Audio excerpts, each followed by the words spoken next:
الرحمن الرحيم قال الله تعالى إن الله يحب അവൻ ഇഷ്ടപ്പെടുന്നു തീർച്ചയായും അല്ലാഹു തആല ഇഷ്ടപ്പെടുന്നു അത്തവ്വാബീന വയുഹിബ്ബുൽ മുത്തത്വഹിരീൻ ശുദ്ധി വരുത്തുന്നവരെയും അല്ലാഹു ഇഷ്ടപ്പെടുന്നു വഖാല റസൂലുള്ളാഹി സ്വല്ലല്ലാഹു അലൈഹി വസല്ലം നബി സല്ലല്ലാഹു അലൈഹി വസല്ലമ തങ്ങൾ പറയുന്നു മിഫ്താഹു സ്വലാത്തി നിസ്കാരത്തിൻ്റെ താക്കോൽ അത്വഹൂറു ശുദ്ധി വരുത്തലാണ്, ശുദ്ധിയാകലാണ് നിസ്കാരത്തിൻ്റെ താക്കോൽ. നിസ്കാരം ഒരു വലിയൊരു ബിൽഡിംഗ് ആയിട്ട് നമ്മൾ സങ്കല്പിക്കുകയാണെങ്കിൽ ഒരു ബിൽഡിങ്ങിലേക്ക് നമ്മൾ കയറണമെങ്കിൽ താക്കോൽ വേണം, അല്ലെങ്കിൽ നമുക്ക് അതിൻ്റെ ഉള്ളിൽ കയറാൻ പറ്റൂല, ആ ബിൽഡിങ്ങുമായിട്ടുള്ള ഉപകാരം എടുക്കാൻ പറ്റൂല. അതുപോലെ നിസ്കാരം എന്ന് പറയുന്ന പ്രവർത്തനം നമ്മൾ ചെയ്യണമെങ്കിൽ ശുദ്ധി വരുത്തൽ, ശുദ്ധിയാവൽ അനിവാര്യമാണ്. വഖാല നബി സല്ലല്ലാഹു അലൈഹി വസല്ലമ തങ്ങൾ പറയുന്നു ലാ തുഖ്ബലു സ്വലാത്തുൻ ഒരു നിസ്കാരവും സ്വീകരിക്കപ്പെടുകയില്ല. ലാ തുഖ്ബലു മജ്ഹൂലാണ് അല്ലേ, തുഖ്ബലു സ്വീകരിക്കപ്പെടുകയില്ല, സ്വലാത്തുൻ നിസ്കാരം, അതായത് അള്ളാഹു നിസ്കാരത്തിനെ സ്വീകരിക്കുകയില്ല, ബിഗൈരി തുഹൂരിൻ ശുദ്ധിയില്ലാതെ. അപ്പൊ ഇനി എന്താണ് ത്വഹൂർ എന്ന്, അതുപോലെ മുത്തത്വഹിരീൻ എന്നും, അതുപോലെ അതിൻ്റെയൊക്കെ അടിസ്ഥാനം ത്വഹാറത്ത് എന്ന പദമാണ്. അപ്പോൾ ത്വഹാറത്ത് എന്ന പദം എന്താണ് എന്ന് നമ്മൾ മനസ്സിലാക്കേണ്ടതുണ്ട്. അപ്പോൾ പറയുകയാണ് അത്വഹാറത്തു, ത്വഹാറത്ത് എന്ന് പറഞ്ഞാൽ ലുഗതൻ ഭാഷാപരമായി ത്വഹാറത്ത് എന്നാൽ അന്നവാഹത്തു വൃത്തിയാവുക എന്നാണ്. അപ്പൊ ഭാഷാപരമായിട്ട് നമ്മൾ അർത്ഥം പറയുകയാണെങ്കിൽ വൃത്തിയാവുക എന്ന് പറയാം. അപ്പോൾ കയ്യും കാലും കഴുകി ഒരാൾ അല്ലെങ്കിൽ ബാത്റൂമിൽ പോയിട്ട് വൃത്തിയായി, അതിനൊക്കെ ത്വഹാറത്ത് എന്ന് പറയാം. പക്ഷേ വശർഅൻ ഇസ്ലാമിക മതനിയമത്തിൽ, ഇസ്ലാമിക മതനിയമത്തിൽ ഒരു മിനിറ്റ്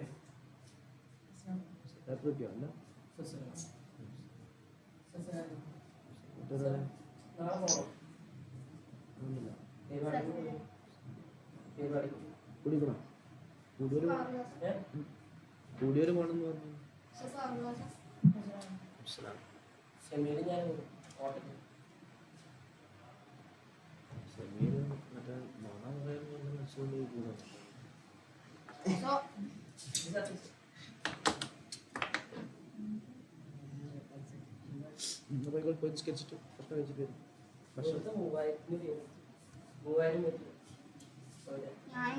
കുടിക്കാണ്ട് ഓടിക്കോ ചെറുപ്പം ശരിക്കും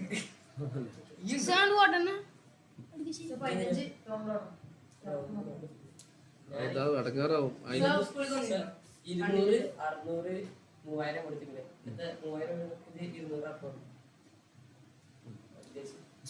നിസ്കരിച്ചിട്ട് ജമാഅത്തെ നിസ്കരിക്കട്ടാ.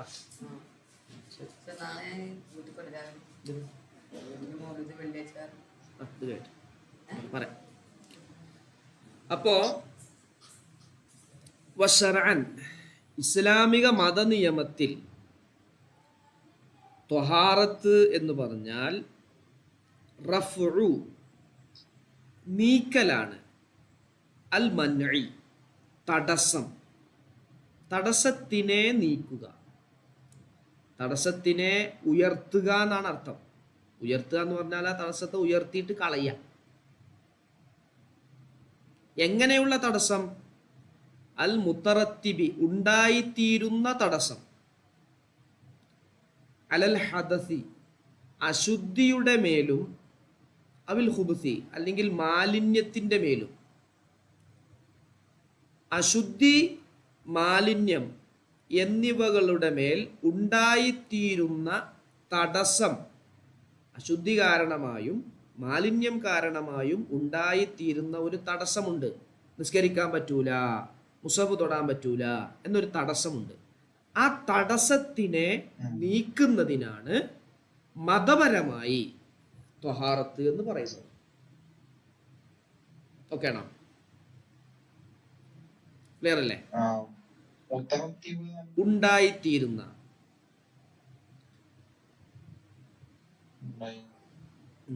അശുദ്ധി ഉണ്ടായപ്പോൾ ഉണ്ടാകുന്ന അല്ലെങ്കിൽ മാലിന്യം ശരീരത്തിൽ ഉണ്ടായപ്പോൾ ഉണ്ടായിത്തീരുന്ന ഒരു തടസ്സമുണ്ട്. ആ തടസ്സത്തിനെ എടുത്തുയർത്തുന്നതിനാണ്, എടുത്തു നീക്കുന്നതിനാണ് മതപരമായി ത്വഹാറത്ത് എന്ന് പറയാം. അപ്പോൾ നമ്മൾ ഫിഖ്ഹിൽ ത്വഹാറത്ത് എന്ന് പ്രയോഗിക്കുമ്പോൾ നമ്മൾ മനസ്സിലാക്കേണ്ടത് മാലിന്യമായും അല്ലെങ്കിൽ ശുദ്ധിയില്ലായ്മയാലും ഉണ്ടായിത്തീരുന്ന തടസ്സത്തിനെ നീക്കം ചെയ്യുക എന്നാണ്. അപ്പൊ ത്വഹാറത്ത് ചെയ്യണം എന്ന് പറഞ്ഞാൽ അതിൻ്റെ ഉദ്ദേശം മാലിന്യം നീക്കം ചെയ്യണം എന്നാണ്. അല്ലെങ്കിൽ വുളൂ ഇല്ലാത്ത അവസ്ഥയിൽ നിന്നും ഉള്ള അവസ്ഥയിലേക്ക് എത്തണം എന്നാണ്.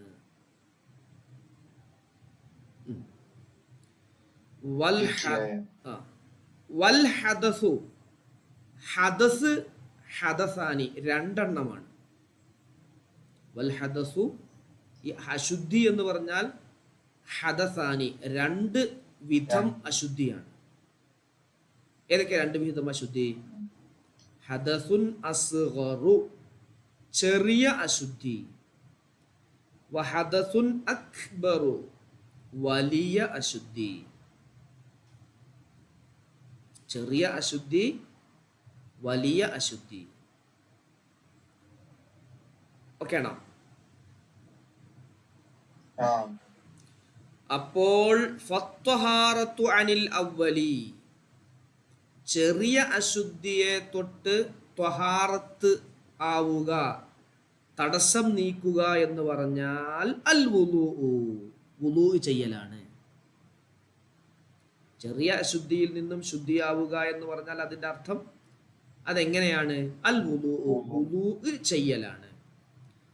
വത്വഹാറത്തു അനിസാനി രണ്ടാമത്തെ വലിയ അശുദ്ധിയെ തൊട്ട് ശുദ്ധിയാവുക എന്ന് പറഞ്ഞാൽ അൽ ഗുസ്ലു കുളിക്കലാണ്.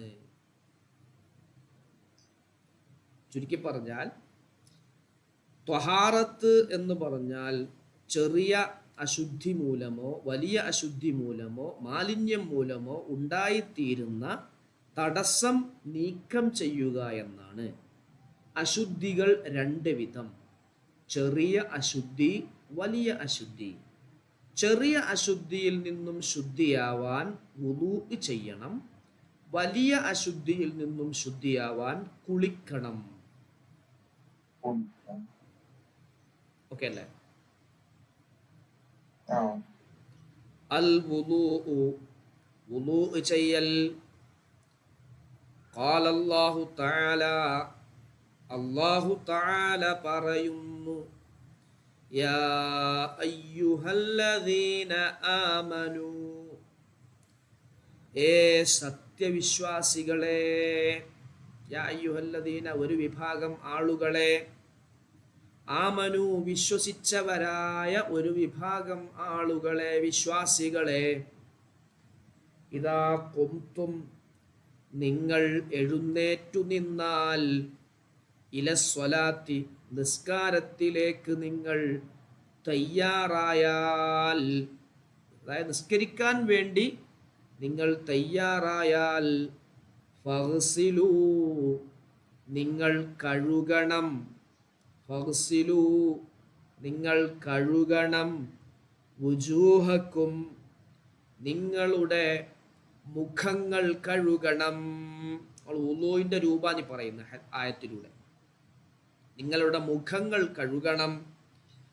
വ ഐദിയക്കും നിങ്ങളുടെ കൈകളും കഴുകണം. വ ഐദിയക്കും നിങ്ങളുടെ കൈകളെയും കഴുകണം. ഇലൽ മറാഫിഖി മുട്ടുകൾ വരെ കഴുകണം. അതുപോലെ വംസഹു നിങ്ങൾ തടവണം. ബിറുഊസിക്കും നിങ്ങളുടെ തലകൾ തടവണം, തലകളെ തടവണം. വ അർജുലക്കും, നിങ്ങളുടെ കാലുകളെയും കഴുകണം. വ അർജുലക്കും, നിങ്ങളുടെ കാലുകളെയും കഴുകണം. ഇലൽ കഅബൈനി, നെരിയാണി ഉൾപ്പെടെ, രണ്ട് നെരിയാണികൾ ഉൾപ്പെടെ രണ്ട് കാലുകളെയും നിങ്ങൾ എന്ത് ചെയ്യണം? കഴുകണം. വുളൂഇന്റെ ഫറലായ മുഴുവൻ രൂപങ്ങളും അതിൽ പറഞ്ഞു. വുളൂഇന്റെ ഫറല് മുഖം കഴുകുക, അതിനോടൊപ്പം തന്നെയാണ് നിയ്യത്ത് ചെയ്യേണ്ടത്. അപ്പൊ നിയ്യത്ത് മുഖം കഴുകുക, കൈകൾ രണ്ടും മുട്ടുൾപ്പെടെ കഴുകുക, തല തടവുക, കാലുകൾ നെരിയാണി ഉൾപ്പെടെ കഴുകുക എന്ന 6 പിന്നെ തെർത്തീബ്, 6ാമത്തെ തെർത്തീബാണ് ഈ ക്രമത്തിൽ ചെയ്യുക എന്നുള്ളത്. ഇങ്ങനെയുള്ള 6 ഇവിടെ എന്തായിട്ടുണ്ട്? ആയത്തിൽ അല്ലാഹു സുബ്ഹാനഹു വ തആല പറഞ്ഞിട്ടുണ്ട്. അപ്പൊ നിസ്കരിക്കാൻ വേണ്ടി നിങ്ങൾ ഉദ്ദേശിക്കുകയാണെങ്കിൽ, അതിനുവേണ്ടി തയ്യാറാവുകയാണെങ്കിൽ, നിങ്ങളുടെ മുഖങ്ങളെയും കൈകളെയും കഴുകുകയും തലകൾ തടവുകയും കാലുകളെ നെരിയാണി ഉൾപ്പെടെ കഴുകുകയും ചെയ്യണം. ക്ലിയർ അല്ലേ?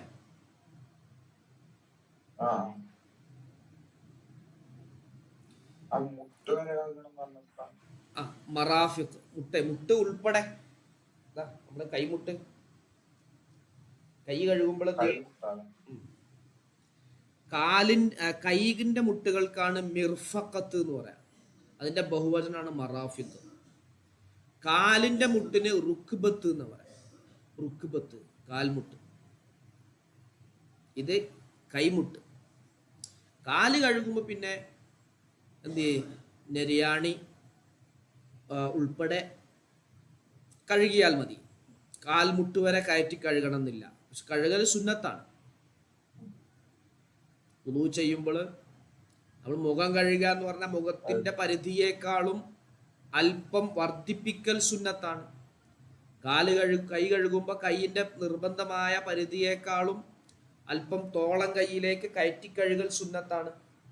കാല് കഴുകുമ്പോൾ നിർബന്ധമായി കഴുകേണ്ട ഭാഗത്തേക്കാളും കയറ്റി കാൽമുട്ട്, തണ്ടങ്കാലിലേക്ക് കയറ്റി കാൽമുട്ട് വരെ കഴുകൽ സുന്നത്താണ്. തല തടവുമ്പോൾ തലയിൽ നിന്നും മധ്യഭാഗത്ത് നിന്ന് തടവിയാൽ മതി, ശരിക്ക് കുറച്ച് തടവിയാൽ മതി. പക്ഷേ തല മുഴുവൻ തടവൽ, 2 കൈയിലും വെള്ളം വെച്ച് ഇങ്ങനെ ആക്കിയിട്ട് ഇങ്ങനെ കൊണ്ടുപോയിട്ട് പിന്നെ ഇങ്ങോട്ട് തന്നെ കൊണ്ടുവരാം. നല്ല മുടിയുള്ള ആളാണെങ്കിൽ, മുടി കുറഞ്ഞ മുടിയാണെങ്കിൽ അങ്ങോട്ട് കൊണ്ടുപോയാൽ തന്നെ മതി. അപ്പം എല്ലായിടത്തും ആവും. അങ്ങോട്ടും ഇങ്ങോട്ടും ആടിക്കളിക്കണ മുടിയാണെങ്കിൽ എന്ത് വേണം? ഇങ്ങോട്ട് കൊണ്ടുപോയിട്ട് പിന്നെ ഇങ്ങോട്ട് കൊണ്ടുവരണം. അപ്പം എന്താ, എല്ലാ ഭാഗത്തും തടവലായി. ഓക്കെ. ഇനി വഖാല റസൂലുള്ളാഹി സ്വല്ലല്ലാഹു അലൈഹി വസല്ലം, അപ്പോൾ ആയത്തിൽ പറഞ്ഞു, ഇനി പറയാണ്. നബി സല്ലല്ലാഹു അലൈഹി വസല്ലമ തങ്ങൾ പറയുന്നു, ലാ തുഖ്ബലു സ്വലാത്തു മൻ അഹ്ദസ, ലാ തുഖ്ബലു സ്വീകരിക്കപ്പെടുകയില്ല, സ്വലാത്തു മൻ ഒരാളുടെ നിസ്കാരം, അഹ്ദസ അശുദ്ധിയുള്ള ഒരാളുടെ നിസ്കാരം സ്വീകരിക്കപ്പെടുകയില്ല, ഹത്താ യതവദ്ദഅ അവൻ ഉളൂ എടുത്ത് നിസ്കരിക്കുന്നത് വരെ. ഉളൂ എടുത്ത് നിസ്കരിക്കുന്നത് വരെ അവന്റെ നിസ്കാരം എന്താവൂല? സ്വീകരിക്കപ്പെടുകയില്ല. അപ്പൊ ഉളൂ എടുക്കണം എന്നായി. ആദ്യം ശുദ്ധീകരണമായിരുന്നു. ശുദ്ധീകരണത്തിൽ നിന്ന് ചെറിയ അശുദ്ധിയിൽ നിന്ന് ശുദ്ധിയാകാൻ ഉളൂ എടുക്കണം എന്ന് പറഞ്ഞു. അപ്പൊ അല്ലാഹു സുബ്ഹാനഹു വ തആല ഖുർആനിൽ പറഞ്ഞ ഒരു ആയത്ത് അവിടെ പരാമർശിച്ചു. അതോടൊപ്പം വുളൂ ചെയ്യണം, അത് നിർബന്ധമാണ് എന്ന് ഹബീബായ നബി സല്ലല്ലാഹു അലൈഹി വസല്ലമ തങ്ങൾ പറഞ്ഞതും ഉൾപ്പെടുത്തി. അൽ വുളൂ, വുളൂ ചെയ്യൽ. വുളൂ എന്ന് പറഞ്ഞാൽ, ഞാൻ വിളിക്കട്ടോ, ലുഗത്തൻ ഭാഷാർത്ഥത്തിൽ വുളൂ ചെയ്യുക എന്ന് പറഞ്ഞാൽ ഗസ്ലു ബഅ്ദിൽ അഅ്ളാഇ, ഗസ്ലു കഴുകലാണ്. ഡിക്ഷണറിയിലൊക്കെ നോക്കിയാൽ എന്താ വുളൂ എന്ന് പറഞ്ഞാൽ അതിൻ്റെ അർത്ഥം എന്താ? കഴുകുക എന്നാണ്. എന്തിനെ കഴുകുക? എവിടെയാണ് കഴുകുക? ബഅ്ദിൽ അഅ്ളാഇ, ചില അവയവങ്ങളെ കഴുകുന്നതിനാണ് ഭാഷാപരമായി വുളൂ എന്ന് പറയുക. അഅ്ളാ എന്ന് പറഞ്ഞാൽ അവയവങ്ങൾ. അത് കൈ കഴുകുകയാണെങ്കിലും കാല് കഴുകുകയാണെങ്കിലും തല കഴുകുകയാണെങ്കിലും ഇനി ചെവി കഴുകുകയാണെങ്കിലും അല്ലെങ്കിൽ വയറ് കഴുകുകയാണെങ്കിലും അതിനൊക്കെ ഭാഷാപരമായിട്ട് നമുക്ക് വുളൂ എന്ന് പറയാം. വശർഅൻ, ഇസ്ലാമിക മതനിയമത്തിൽ വുളൂ എന്ന് പറഞ്ഞാൽ ഇസ്തിഅ്മാലുൽ മായി, വെള്ളത്തിനെ ഉപയോഗിക്കലാണ്. ഇസ്തിഅ്മാലു, ഉപയോഗിക്കുക. അൽ മായി, വെള്ളത്തിനെ ഉപയോഗിക്കുക. ഫി അഅ്ളാഇൻ, അവയവങ്ങളിൽ, ചില അവയവങ്ങളിൽ ഉപയോഗിക്കുക. എല്ലാ അവയവങ്ങളിലും അല്ല. മഖ്സൂസത്തിൻ, പ്രത്യേകമായ ചില അവയവങ്ങളിൽ. എല്ലാ അവയവങ്ങളിലും വെള്ളം എന്താകുന്നില്ല, നമ്മൾ ഉപയോഗിക്കുന്നില്ലല്ലോ വുളൂ എടുക്കുമ്പോൾ. അപ്പൊ ചില പ്രത്യേകമായ അവയവങ്ങളിൽ വെള്ളം ഉപയോഗിക്കുക. അത് ചിലപ്പോൾ എല്ലാ സ്ഥലത്തും കഴുകലാവൂല. മുഖത്തും കയ്യിലും കാലിലും കഴുകലാണ്, തല തടവലാണ്. അപ്പൊ കഴുകുക എന്നർത്ഥം പറഞ്ഞാൽ പോരാ. നിർവചനത്തിൽ എന്തു വേണം? വെള്ളത്തിനെ ഉപയോഗിക്കുക. അത് കഴുകിയിട്ടും ഉപയോഗിക്കാം, തടവിയിട്ടും ഉപയോഗിക്കാം. അതാണ് അവിടെ ഉപയോഗിക്കുക എന്ന് പറഞ്ഞത്.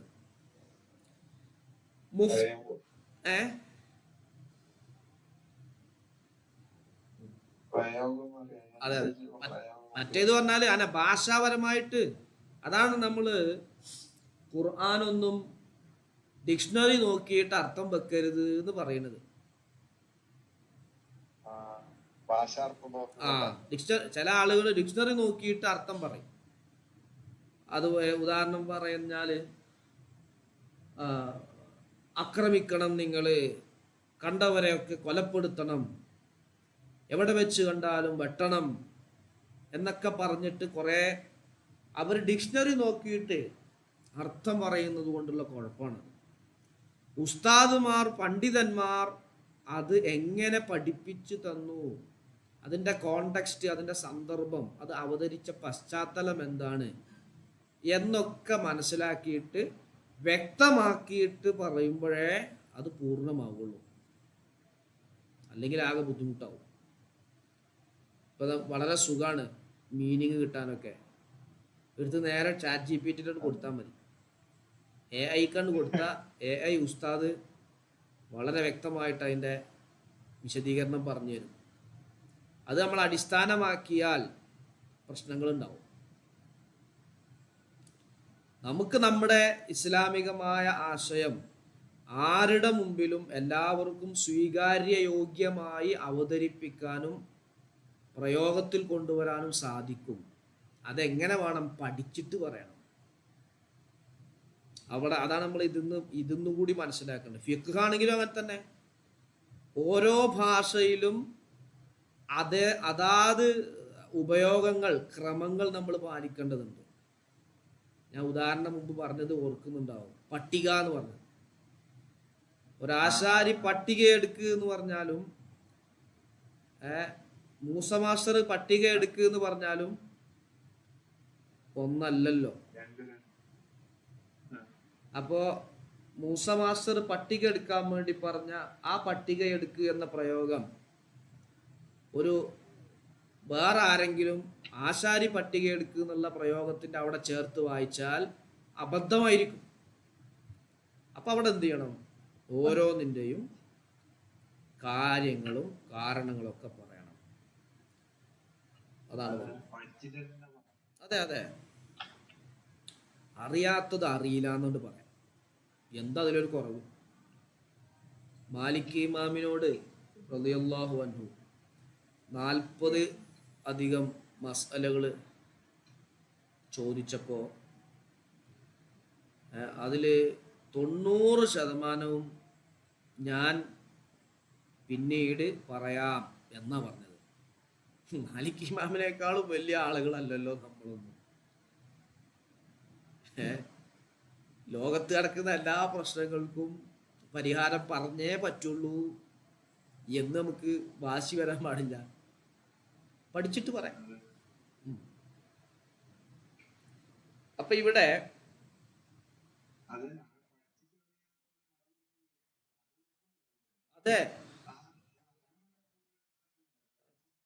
അതെ ആ അതാണ് അതിന്റെ വസ്തുത.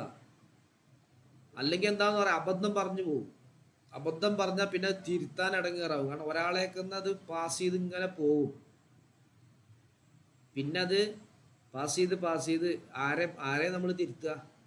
നമുക്ക് പറഞ്ഞു കൊടുത്ത നാം പറഞ്ഞു കൊടുത്ത ആളെ വിളിച്ചിട്ട് നമുക്ക് തിരുത്താൻ കഴിയും. പക്ഷേ അദ്ദേഹത്തിൻ്റെ ആ പ്രവർത്തനം കണ്ടുകൊണ്ട് അദ്ദേഹം പറഞ്ഞു കൊടുത്ത് കുറേ ആളുകളിലേക്ക് ഷെയർ ചെയ്തിട്ടുണ്ടാവും. ഒരു വാട്സപ്പ് മെസ്സേജ് ആലോചിച്ചാൽ മതി. നമ്മളൊരു വാട്സപ്പ് മെസ്സേജ് പോസ്റ്റ് ചെയ്തു, സ്റ്റാറ്റസ് വെച്ചു. ആ സ്റ്റാറ്റസ് കട്ട് ചെയ്ത് കോപ്പി എടുത്ത് കുറേ ആളുകളിലേക്ക് എത്തിച്ചു. പിന്നെ നമുക്ക് ആ വാട്സാപ്പ് മെസ്സേജ് തെറ്റാണെന്ന് ബോധ്യപ്പെട്ടു. നമ്മൾ സ്റ്റാറ്റസ് വെക്കുകയാണ്, ഞാൻ നേരത്തെ അയച്ചത് തെറ്റാണ്. അത് ആരിലേക്ക് എത്തും? ചിലപ്പോൾ ഇയാൾ കാണും, പക്ഷെ ഇയാൾ ഷെയർ ചെയ്ത് കൊടുത്ത ആളുകൾ കാണൂല. പിന്നെ ചിലപ്പോൾ അയാൾക്ക് അത് അയച്ചു കൊടുക്കുന്നുണ്ടാവും വേറെ ആള്. അങ്ങനെ ഉണ്ടാവും.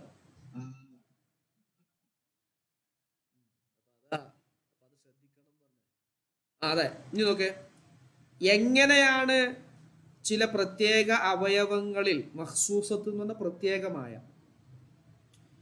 ചില പ്രത്യേകമായ അവയവങ്ങളിൽ വെള്ളത്തിനെ ഉപയോഗിക്കുന്നതിനാണ് മതപരമായി വുദൂ എന്ന് പറയുന്നത്. മുഫ്തതഹൻ ബിനിയ്യത്തിൻ, നിയ്യത്ത് കൊണ്ട് ആരംഭിക്കപ്പെട്ട്. നിയ്യത്ത് വേണം. നിയ്യത്ത് കൊണ്ട് തുടങ്ങി. അവ നിയ്യത്തില്ലാതെ ചില അവയവങ്ങൾ വെള്ളമൊലിപ്പിക്കുക, ചില അവയവങ്ങളിൽ തടവുക, ഇതൊന്നും ചെയ്താൽ വുളൂ ശരിയാവൂല. അതൊക്കെ വുളൂ എന്നുള്ള പദത്തുനിന്ന് ഡിക്ഷണറി നോക്കിയാൽ കിട്ടൂല. അതെന്ത് ചെയ്യണം? ഈ പറയപ്പെട്ട ഖുർആന്, അതുപോലെ നബി സല്ലല്ലാഹു അലൈഹി വസല്ലം തങ്ങളുടെ അധ്യാപനം, ഇതിൽ നിന്നൊക്കെ നോക്കി കണ്ടെത്തി എന്ത് ചെയ്യണം? അത് പറയണം.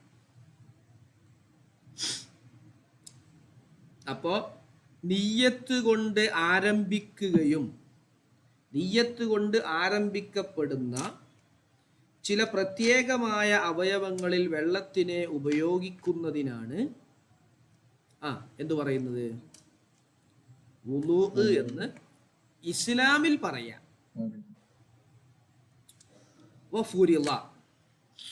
വുളൂ ഫറലാക്കപ്പെട്ടു. വുളൂ ചെയ്യൽ നിർബന്ധമാണ് എന്ന നിയമം ഫറലാക്കപ്പെട്ടു.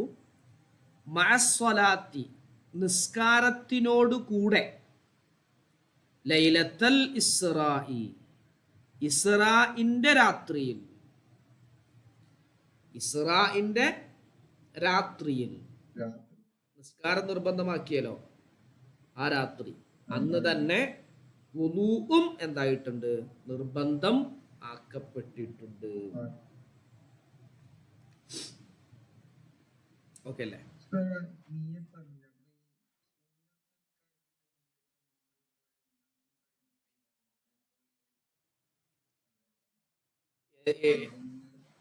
സുന്നത്ത് ഉദാഹരണം പറഞ്ഞാല്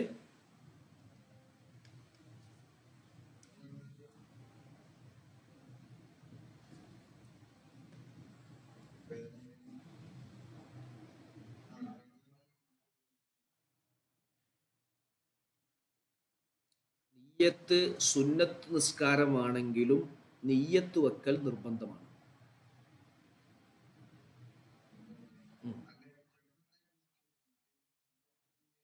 അത് പ്രശ്നമല്ല. ആ ആ ആ ഓക്കെ, മനസ്സിലായി മനസ്സിലായി, ഞാൻ വിശദീകരിക്കാം. സുന്നത്ത് എന്നല്ല, ഒരു പള്ളിയിൽ ചെന്നപ്പോൾ ഒരാൾ അവിടെ നിസ്കരിക്കുന്നുണ്ട്.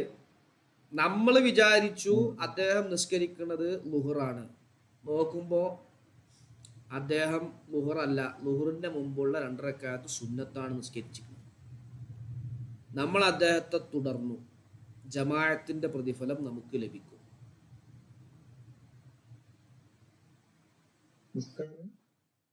ജമാഅത്തിന്റെ പ്രതിഫലം നമുക്ക് കിട്ടും. അദ്ദേഹം സലാം വീട്ടിക്കഴിഞ്ഞാൽ അവൻ 2 റക്അത്ത് നിസ്കരിക്കണം. പിന്നെ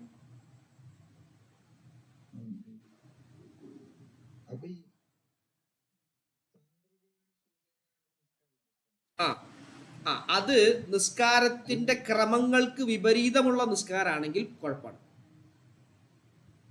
മയ്യത്ത് നിസ്കാരം ഒരാൾ നിസ്കരിക്കുന്നുണ്ട് അവിടെ, അവനോട് പോയിട്ട് ഇപ്പൊ തുടരാൻ പാടില്ല. കാരണം മയ്യത്ത് നിസ്കാരത്തിൽ റുക്കുവും സുജൂദും ഒന്നും ഇല്ല. ഗ്രഹണ നിസ്കാരത്തിലാണെങ്കിൽ 2 റുക്കുവും 2 ഖിയാമും ഉണ്ട്. അപ്പൊ അവന് ബോധ്യപ്പെടും. അങ്ങനെയുള്ള നിസ്കാരത്തിനോട് തുടർന്നിട്ട് സാധാ നിസ്കാരങ്ങൾ പറ്റൂല. ഞാൻ പറഞ്ഞത് അങ്ങനെയല്ല. ഇപ്പൊ ഒരാള് പറ.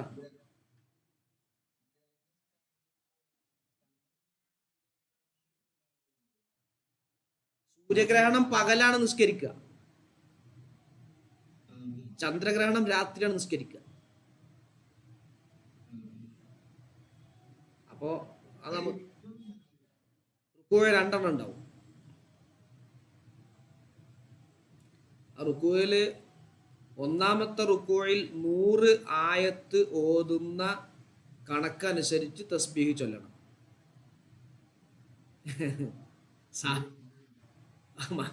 ഇമാമും അല്ല, നിർബന്ധമല്ല, സുന്നത്താണത്. 100 ആയത്ത് ഓതുന്ന അളവ് എത്ര വരുമോ അത്രയും നേരം തസ്ബീഹ് ചൊല്ലൽ സുന്നത്താണ്. അതാണ് ഏറ്റവും പൂർണ്ണമായ ഗ്രഹണ നിസ്കാരം. കുറച്ച് മുട്ട്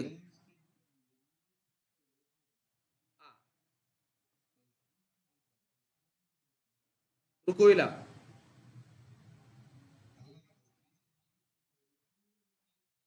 ആ ഖിയാമിൽ പിന്നെ ഫാത്തിഹ ഓതിക്കഴിഞ്ഞിട്ട് അതിനുശേഷം ഒരു സൂറത്തുൽ ബഖറയാണ് ഒന്നാമത്തെ റക്അത്തിലെ ഒന്നാമത്തെ ഖിയാമിൽ ഓതേണ്ടത്. അത് കഴിഞ്ഞ നേരെ റുക്കുവിലേക്ക് പോകും. ആ റുക്കുവിൽ ചെന്ന് 100 ആയത്ത് ഓതുന്ന സമയം, ഉദാഹരണം ഒരായത്ത് ഓതാൻ ഒരു മിനിറ്റ്, അല്ല 1 മിനിറ്റ് വേണ്ട, അര മിനിറ്റ് എടുക്കും എന്ന് വിചാരിക്കുക. അപ്പൊ 100 ആയത്ത് ഓതാൻ 50 മിനിറ്റ് എടുക്കും. 50 മിനിറ്റ് റുക്കുവിൽ തസ്ബീഹ് ചൊല്ലണം. പൂർണ്ണമായ കൂലിക്കാണ് പറയുന്നത് കേട്ടോ. 3 രൂപത്തിൽ ഗ്രഹണ നിസ്കാരം നിസ്കരിക്കുക. സാധാരണ 2 റക്അത്ത് നിസ്കരിക്കുന്ന പോലെ നിസ്കരിക്കാം. പിന്നെ കുറച്ച് ഖുർആൻ ഓതിയിട്ട് 2 റക്അത്തും 2 റുക്കുവും 2 ഖിയാമോടും കൂടെ അങ്ങനെ നിസ്കരിക്കാം. ഇത് ഞാൻ ഏറ്റവും പെർഫെക്റ്റ് ആയ രൂപമാണ് പറയുന്നത്. അപ്പൊ നിസ്കരിച്ചു, ഫാത്തിഹ ഓതി, വജ്ജഹത്ത് ഓതി, അഊദു ഓതി, ഫാത്തിഹ ഓതി, സൂറത്ത് ബഖറ ഓതി, റുക്കുവിലേക്ക് പോയി 100 തവണ ആയത്ത് ഓതുന്ന അനുസരിച്ചുള്ള തസ്ബീഹ് ചൊല്ലി, പിന്നെയും ഖിയാമിലേക്ക് വന്നു, ഫാത്തിഹ ഓതി, പിന്നെ 200 ആയത്ത് ഓതി, എന്നിട്ട് പിന്നെ രണ്ടാമത്തെ റുക്കുവിലേക്ക് രണ്ടാമത്തെ ഖിയാമില് നമ്മൾ ഷാഫി മദ്ഹബിലാണ് പറയുന്നത്. അവിടെ ഇപ്പോൾ പള്ളിയിൽ ജമാഅത്തായി നിസ്കരിച്ചപ്പോൾ ചിലപ്പോൾ മറ്റു മദ്ഹബുകാരൊക്കെ ആയിരിക്കും. അപ്പൊ അത് ഷാഫി മദ്ഹബിലെ പൂർണ്ണമായ രൂപമാണ് പറയുന്നത്. എന്നിട്ട് പിന്നെ രണ്ടാമത്തെ റുക്കുവിലേക്ക് പോയി. ആ രണ്ടാമത്തെ റുക്കുവിൽ 80 ആയത്ത് ഓതുന്ന കണക്കനുസരിച്ച് തസ്ബീഹ് ചൊല്ലണം. അങ്ങനെ അത് കഴിഞ്ഞു. പിന്നെ എഴുത്തുദാലിലേക്ക് പോയി, സുജൂദിലേക്ക് പോയി. ഈ സുജൂദിലും 100 ആയത്ത് ഓതുന്ന, ഒന്നാമത്തെ സുജൂദിൽ 100 ആയത്ത് ഓതുന്ന തരത്തിൽ തസ്ബീഹ് ചൊല്ലണം. പിന്നെ ഇരുന്നു. പിന്നെ അടുത്ത സുജൂദ് അതിൽ 80 ആയത്ത് ഓതുന്നതിനനുസരിച്ച് ചെയ്യണം എന്നാണ് പൂർണ്ണമായ രൂപം കേട്ടോ. പൂർണ്ണമായ രൂപത്തിലാണ് ഞാൻ ഈ പറയുന്നത്. പിന്നെ രണ്ടാമത്തെ റക്അത്തിലേക്ക് എഴുന്നേറ്റു. രണ്ടാമത്തെ റക്അത്തിൽ 150 ആയത്ത് ഓതണം ഫാത്തിഹയ്ക്ക് ശേഷം. എന്നിട്ട് റുക്കുവിലേക്ക് പോയി. റുക്കുവിലേക്ക് പോയപ്പോൾ 70 ആയത്ത് ഓതുന്ന സമയം തസ്ബീഹ് ചൊല്ലണം. പിന്നെ ഖിയാമിലേക്ക് വന്നു, 100 ആയത്ത് ഫാത്തിഹ ഓതിയതിനു ശേഷം 100 ആയത്ത് ഓതുന്നതനുസരിച്ച് എന്ത് ചെയ്യണം. പിന്നെ ഒന്നാമത്തെ സുജൂദിലേക്ക് പോയി, എഴുത്തുദാലിലേക്ക് പോയി, ഒന്നാമത്തെ സുജൂദിലേക്ക് പോയി, അവിടെയും എത്ര 70 ആയത്ത് ഓതുന്ന അനുസരിച്ച് തസ്ബീഹ് ചൊല്ലണം. എന്നിട്ട് ഇരുന്നു. പിന്നെ രണ്ടാമത്തെ സുജൂദിലേക്ക് പോയി, അവിടെ 50 ആയത്ത് ഓതുന്ന അനുസരിച്ചുള്ള തസ്ബീഹ് ചൊല്ലണം. ഇങ്ങനെയാണ് അതിൻ്റെ രൂപം, പൂർണ്ണമായ രൂപം. അതിനുശേഷം 2 ഖുതുബയും ഓതണം. അപ്പോഴാണ് ഗ്രഹണ നിസ്കാരം പൂർണ്ണമാവുക. ഇത് ഏറ്റവും ടോപ്പ് രൂപം. അതിൻ്റെ ഇടത്തരം രൂപമായിരിക്കും സാധാരണ എല്ലാവരും നിസ്കരിക്കുക. ഈ 100 200 ആയത്തൊന്നും ഓതൂല, കുറച്ചു നേരമൊക്കെ ദീർഘിച്ചു. ഇനി ഏറ്റവും ലളിതമായിട്ട് 2 റക്അത്ത് നിസ്കരിക്കാം. സാധാരണ ളുഹറിന്റെ മുമ്പുള്ള 2 റക്അത്ത് നിസ്കരിക്കുന്നത് പോലെ 2 റക്അത്തായിട്ടും ഗ്രഹണ നിസ്കാരം നിസ്കരിക്കാവുന്നതാണ്. ക്ലിയർ അല്ലേ?